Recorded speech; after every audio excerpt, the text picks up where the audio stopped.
Hello, fellow leggers! Thank you for joining us. Whether you're new around here or you're an old-timer back again, it's always lovely to see you. And it's so lovely to see you on this very exciting evening at the Hampstead Theatre because we are seeing the 4-time Tony Award-winning whole Broadway cast coming to London production of The Humans. Now, how exciting is that? So stick around to find out how many legs, Whether it's break a leg or leg it.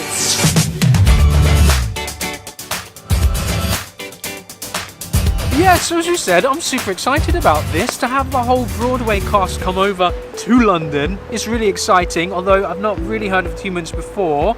So what do we need to know about this production? Well, it's a play written by Stephen Karam, which premiered in Chicago in 2014 before opening off-Broadway in 2015 and then transferring to Broadway in 2016. Okay, so a bit of a journey. Yeah, a bit of a 3-year journey. In that year, it was nominated for 6 Tony Awards and won 4 of them, including Best Featured Actor in a Play for Reed Birney's portrayal of the character Eric, Best Featured Actress in a Play for Jane Howdishell in the role of Deirdre, Best Scenic Design, and, probably most important, Best New Play. So some pretty strong accolades. Yeah. And those cast members are here as well. Yeah, those Tony Award winners and the rest of the Broadway cast have all transferred here to the Hampstead. How lucky are we right now? Awesome. Now, I Absolutely. think, do you want to say anything about the director? Well, the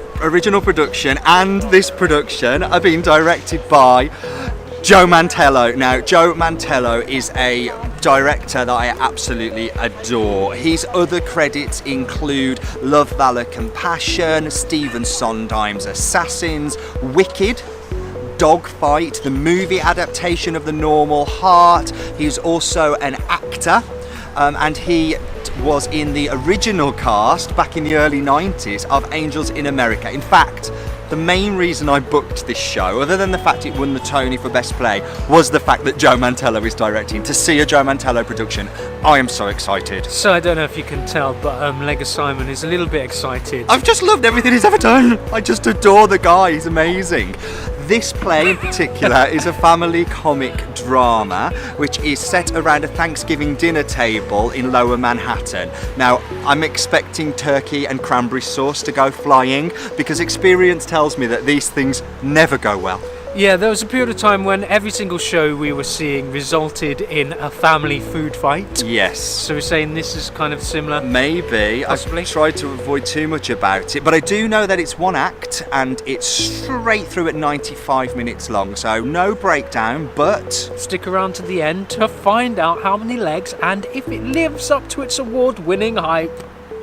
We've come to the end of The Humans. 90 minutes or so straight through. You'll laugh, you'll cry, you'll be in bed by 10. What more could you want? So, do you want to go first? What did you make of that? Because I know you are very excited. Generally, I was excited, and there's always such a risk when you're anticipating a great show. It's got all this award buzz, you're hearing great things. There's a risk that you're going to leave feeling unsatisfied, like a one-night stand. But I bloody well wasn't. Oh? What did you think? I freaking loved it. Freaking loved it. I freaking loved it because we're staying PG-13, remember? Okay. I thought it was modern, resonant, so well observed and beautifully performed and directed with a real awareness of the text and what could be achieved. And taking that from paper to stage when it is so naturalistic is a real skill to be able to anticipate how real life people would act in a real life situation when all you're faced with is words on paper. Joe Mantello has proved once again that he is a master at translating that from page to stage. Okay.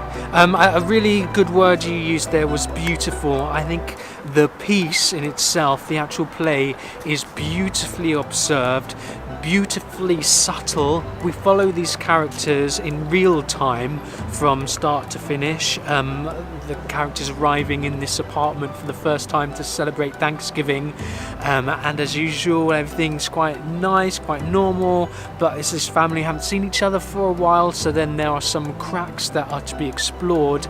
And boy, there's so many themes in this that it touches upon, executed by a fantastic director and cast. The faultless performances, the way it's told as well is so natural, overlapping text. There's the dialogue just sits fast-paced and punchy and kind of incomprehensible at times, because when you get a group of people together, you have pockets of conversation going on over here, you have pockets of conversation going on over there. We might be in a theatre, but also we live in the world, and sometimes when you're waiting for one person to stop a conversation before another one starts, it's you're just already so in jarring. and you're overlapping. Yeah, like when that can happen, beautiful. but this doesn't allow you to do that. You have to split your attention span, which I think we're quite good at doing in this modern age, because we're on our phones but we're watching telly at the same time and we're listening to what's going on in the kitchen, and this pays sort of homage to being able to multitask like that. And the dynamics of the piece are great. You have real quick overlapping moments, you have high drama moments, and then they have moments where they just strip it right back, and it's just so beautifully bare and vulnerable characters. Like, the tempos are beautiful in this piece. And those things that are explored are so resonant and universal. I mean, yes, this is at heart a American story, and it's about a family situation that a lot of Americans are going to relate highly to. We were lucky enough to catch up with a few of the cast afterwards for a brief chat, and they were saying Americans sort of really latched on to the humour in this piece, about the sort of idiosyncrasies and the stupidity that happens in a family surrounding. But I think it's universal more than that, because we've all sat around a dinner table around people that we don't see very often. We don't always like that much on a day-to-day basis, or we have a strained or different relationship. For me, the character of played by Arian Moayed was really interesting. He played the character of, he frantically looks through the programme, Richard Sad, the only one there who didn't belong to the family, because we've always been in that situation where there's in-jokes and there's awkwardness because you don't really understand the dynamic or where you are placed into it. And I think as an audience member I really related with him, because we were being forced into the same situation. He was almost echoing my thoughts on stage of what is normal for them is not normal for me, and I loved the way he portrayed that. Yeah, he did really well. His story again is really nice.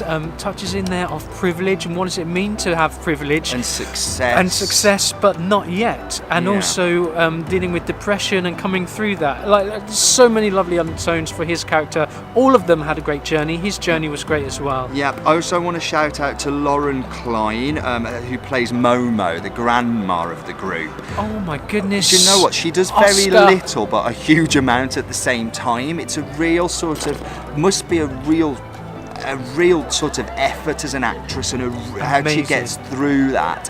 She plays a woman with dementia, and that's not an easy task, and I got to tip my hat to her and say well done for putting yourself through that for our, can you call it entertainment? But yes, it was disturbing at times, and it was exhilarating because it was at real. times. I mean, now I know I need to dance at every wedding I go to. Yeah, not be afraid of what people think not about being you. aware. Was her message. I mean? That's some really inspiring messages. Hattie Beck, the sister that has just recently fallen on bad times.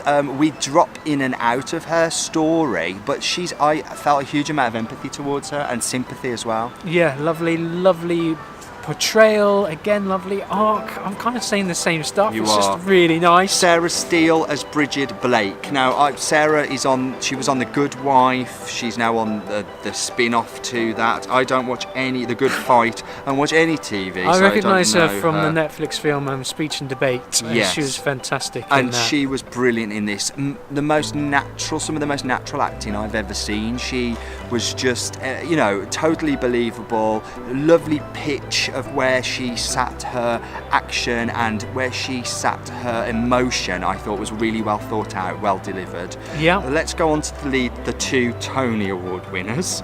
Let's talk about Reed Birney in the role of Eric Blake.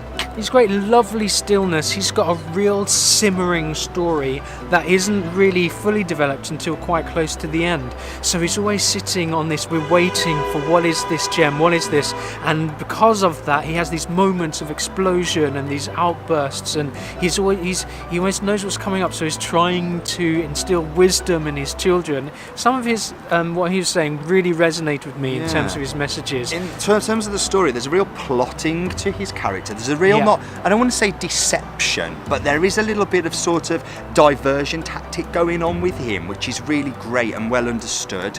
And let's talk about Jane Howdishell as Deirdre Blake. She is absolutely fantastic, so natural, so believable, so warming. I remember her from Wicked 2007 on Broadway, Julia Murney. This ain't no Madame Morrible, this is something completely different. She is Tony Award winning in 2016 for this, Tony Award nominated in 2017 for A Doll's House Part 2, and do you know what? She is probably one of the most exhilarating stage actresses that we have had the pleasure of seeing, American stage actresses on a British stage. Yeah, absolutely. I mean, these are people that are beyond the top of their game. Yeah. They live, breathe, sleep, inhabit the world of theatre, character, text, and bringing that to life. And I feel honoured to have been able to see such skill, talent. It's talent, skill. It's natural craft. ability. Naturally, it's just the storytelling at the root of any civilization. To be able to tell a story is just such a key skill, and they know how to do this. Especially Jane. Let's touch briefly. David's in Scenic Design. Lovely. Very well thought Nice. out, very believable. And also I will mention lighting. Justin Townsend on lighting. Thought that was really good. Some subtle moments, some stark moments, some surprising moments. Really enjoyed his work. Anything else we want to say about this? I think I want to move on to our legs. Okay, well, I guess you're probably wondering how many legs we are going to give the humans playing here at the Hampstead Theatre. For the humans, we're going to give 5. This piece really resonated with me. It's such a beautiful, eloquent piece of theatre. So there's so many subtle stories and moments in it. The dynamics, the performances. I struggle to find fault. Yeah. I think what elevates this piece to a 5 for me is the fact that I've got so much to think about still. I've got so much to take away. The ending for this leaves a huge amount to the audience to interpret. Yes. And that's, I think, the real sign that you want to think about it more is the real key to it being a worthwhile and possibly one of the best modern American plays that we have seen. I totally see why it won Best New Play. It's so clever. Hey, that's just what I think. It's just what he thinks, and it's just what I think. And but just what he thinks. What do you think? Have you managed to catch the show? It's sold out right now, but do check the Hampstead Theatre website for returns. Pop on a couple of times a day if you are keen to see this, because there are tickets that do come back every now and then. And hope and pray you get another opportunity if you don't see it here. I think any production done well of this, because the text is so good, could be worthwhile seeing. So let us know. We are the Break-A-Leggers. And we'll catch you again soon. Bye.